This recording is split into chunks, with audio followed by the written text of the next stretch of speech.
स्वागत है आपका कॉमर्स नेट आईक्यू में। आज मैं आपको बताने वाली हूँ कि पेपर 1 और पेपर 2 दोनों में से इम्पॉर्टेंट सबसे ज़्यादा कौन सा है और किसकी तैयारी आपको कितनी ज़्यादा करनी है ताकि पहले अटैम्प्ट में आप इस पेपर को क्लियर कर लें। तो उससे पहले मैं आपको एक बहुत ही इंपॉर्टेंट अपडेट दे दूं कि इस चैनल पे मैं आपको पेपर 1 एंड पेपर 2 का एक स्ट्रक्चर्ड कोर्स करवा रही हूँ। इस पेपर को ध्यान में रखते हुए, जुलाई वाले अटैम्प्ट को ध्यान में रखते हुए मैं MCQ प्लस थ्योरी सेशंस लेके आ रही हूँ for paper 1 and paper 2 commerce both. तो प्लीज़ इस चैनल को लाइक शेयर सब्सक्राइब करना मत भूलिए और ज़्यादा से ज़्यादा वीडियोज़ को शेयर करिए अपने फ्रेंड्स के साथ ताकि वो भी इस चीज़ का फ़ायदा उठा सकें।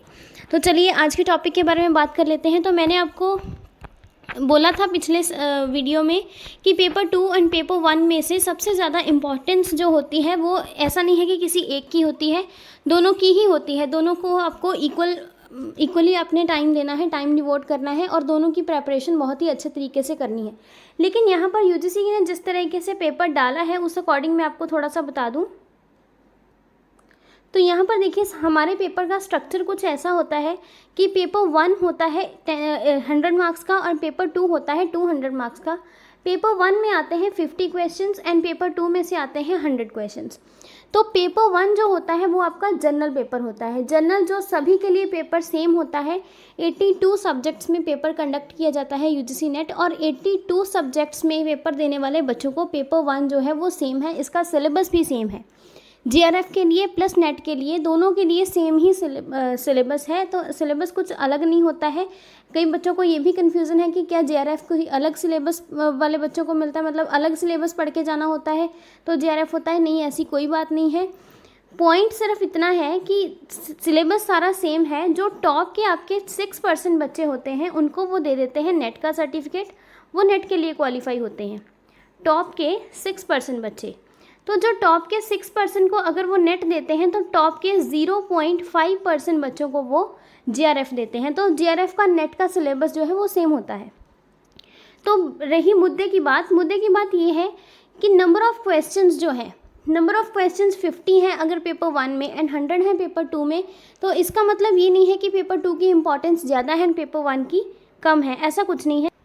आपने दोनों पेपर की सेम तरीके से तैयारी करके जानी है। तो यहाँ पर मैं आपको एक लॉजिक समझा दूँ। यहाँ पर देखिए पेपर 1 जो होता है वो एक स्टैटिक पोर्शन है जिसमें 10 यूनिट्स हमें दी हुई हैं और 10 यूनिट्स को ही वो बार बार अलग अलग शिफ्ट में पूछते हैं।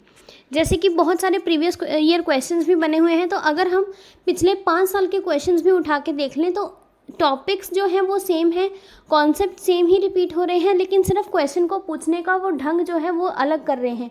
या फिर पहले कोई चीज़ क्वेश्चन में पूछते थे, आंसर में आपको कुछ और पूछा जाता था, तो वो आंसर वाली चीज़ बाद में क्वेश्चन में पूछ ली जाती है। तो सिर्फ इतनी चेंजेस होते हैं, उससे ज़्यादा चेंजेस इसमें नहीं होते हैं। तो पेपर 1 यहाँ पर इम्पॉर्टेंट क्यों है? पेपर 1 मैं आपको बोलूँगी कि ज़्यादा इम्पॉर्टेंट है। पेपर 1 को आप ये मान के चलिए कि ये किंग मेकर है। अगर आपका JRF या नेट क्लियर होगा तो आपका पेपर 1 के सहारे में होगा, क्योंकि पेपर 2 जो है मैं अपनी हर वीडियो में आपको बताती हूँ कि पेपर 2 कोई भी सब्जेक्ट जो होता है वो अपने आप में बहुत ही ज़्यादा वास्ट होता है। चाहे आप इकोनॉमिक्स ले लीजिए, चाहे आप मैनेजमेंट ले लीजिए, कॉमर्स ले लीजिए, हिस्ट्री ले लीजिए, साइकोलॉजी ले लीजिए, कुछ भी। जो पेपर 2 होता है एक पर्टिकुलर सब्जेक्ट जो होता है अपने एरिया में बहुत वास्ट होता है। अगर हमें किसी एक सब्जेक्ट के अंदर से 100 क्वेश्चंस पूछने हो तो बहुत ज़्यादा एरियाज़ हो जाते हैं, बहुत ही मल्टी डायमेंशनल एक सब्जेक्ट जो है वो हो सकता है। लेकिन पेपर 1 का लॉजिक क्या है? पेपर 1 में 10 डिफरेंट यूनिट्स आपको दी हुई हैं जिसमें से हर यूनिट्स में ऑन एन एवरेज 5 क्वेश्चंस आपको पूछे जाते हैं। ऑन एन एवरेज मैं बोल रही हूँ क्योंकि पिछला जो ट्रेंड है मैंने आपको बताया था कि ऐसा कुछ सेम वेटेज वाला कॉन्सेप्ट अब उन्होंने रखा नहीं है UGC ने। तो ऑन एन एवरेज हम मान के चलते हैं कि 5 क्वेश्चंस का वेटेज है पर यूनिट। तो देखिए उसमें पेपर 1 में कुछ ऐसी यूनिट्स हैं जिसमें से आपका मार्क्स गेन करने का जो है वो स्कोरिंग है बहुत ज़्यादा, मान लीजिए। तो सबसे पहले तो वो यूनिट्स का मैं आपको नाम बता दूं। तो सबसे पहले तो आ जाती है आपकी कॉम्प्रीहेंशन। अगर आप रोज़ का एक कॉम्प्रीहेंशन लगाते हैं फॉर द लास्ट 1 मंथ तो आपकी जो स्पीड है उसको सॉल्व करने की वो बहुत ही ज़्यादा मेंटेन हो जाती है। मैं अपनी वीडियोस भी लेके आऊँगी नेक्स्ट उसके ऊपर कि कौन कौन से ट्रिक्स हैं जिससे आप कॉम्प्रीहेंशन को इजीली सॉल्व कर सकते हैं। तो उसकी आपको टेंशन लेने की ज़रूरत नहीं है।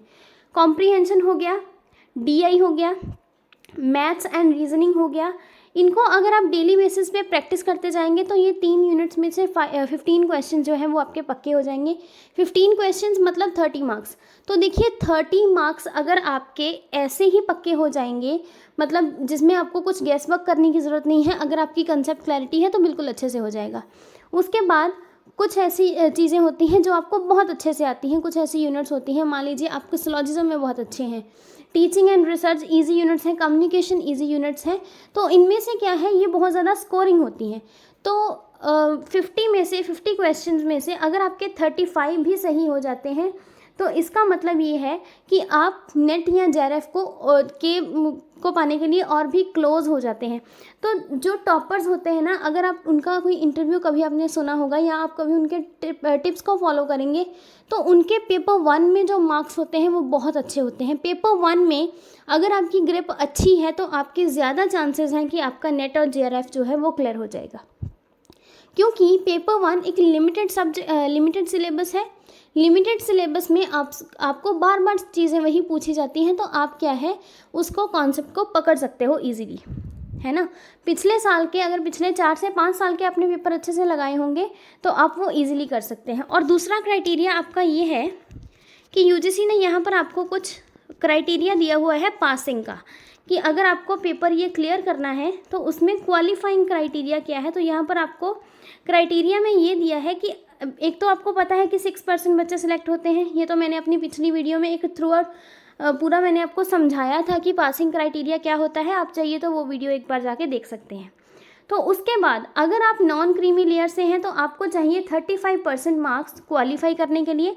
क्वालिफाई मतलब ये नहीं कि नेट के सर्टिफिकेट के लिए आपको 35% चाहिए, आपको चाहिए उस रेस के अंदर एंटर होने के लिए जिस रेस में से टॉपर्स को चुना जाएगा या 6% या 0.5% को चुना जाएगा, उस रेस में एंटर होने के लिए आपको चाहिए 35% अगर आप रिजर्व्ड कैटेगरी से हो। अगर आप अनरिजर्व्ड कैटेगरी से तो हो आपको चाहिए 40% नंबर। तो ये जो 40% एंड 35% ये पॉसिबल किसकी वजह से होता है? पेपर 1 की वजह से। पेपर 1 जो है आपका बहुत ही ज़्यादा मतलब मैं कहती हूँ कि एक रेस को जीतने के लिए सबसे ज़्यादा जो इम्पॉर्टेंट रोल प्ले करता है इस रेस को जीतने के लिए वो है पेपर 1। पेपर 1 के सहारे बहुत इजी हो जाता है। अगर आपके मान लीजिए पेपर 1 में 100 में से 90 मार्क्स आ गए तो आपके बहुत हद तक जो परसेंटेज है वो वहीं पर बन जाती है। तो ये सिर्फ़ और सिर्फ फ़ायदा होता है पेपर 1 का। तो मेरा जो आपको सजेशन है वो यही रहेगा कि अगर आप 5 से 6 घंटे पढ़ रहे हैं तो बेशक पेपर 1 को आप 3 आवर्स दीजिए एंड पेपर 2 को आप 4 आवर्स दीजिए। मान लीजिए आप 7 आवर्स पढ़ रहे हैं तो 3 आवर्स दीजिए पेपर 1 को एंड 4 आवर्स दीजिए पेपर 2 को, क्योंकि इस बात में कोई शक नहीं है कि पेपर 2 जो है बहुत वास्ट होता है। आप जितना भी चाहें उसकी डायमेंशंस को जो है पकड़ नहीं सकते हैं।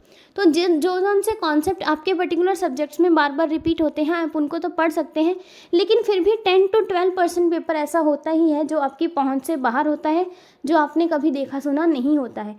तो इसका ये है कि पेपर 2 में आप कहीं ना कहीं लैग कर जाओ, वो चीज़ कवर अप कर सकता है पेपर 1। तो मेरा कहने का आपको मतलब यही है कि कॉम्प्रीहेंशन, ये आप चाहे टिप समझ लीजिए चाहे आप स्ट्रेटजी का एक पार्ट समझ लीजिए, comprehension, DI and maths and reasoning, इसको आपने डेली बेसिस पे प्रैक्टिस करना है तो आपका JRF डेफिनेटली फर्स्ट अटैम्प्ट में क्लियर पक्के से हो जाएगा।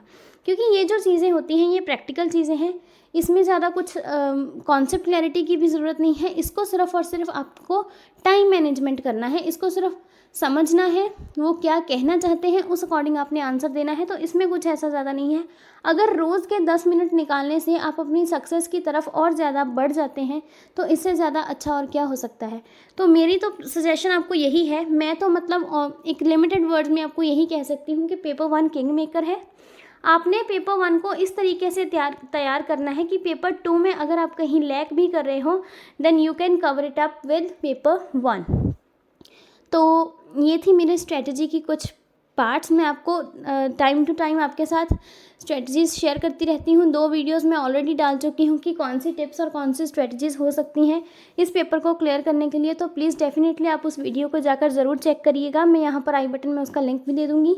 और अपनी तैयारी को प्लीज़ ज़बरदस्त रखिए। अब लास्ट का 1 मंथ है और मेरे तो यही बेस्ट विशेज़ हैं आपके साथ कि आप आपके नाम के आगे जल्दी से असिस्टेंट प्रोफेसर लगे and you will be assistant professor very soon.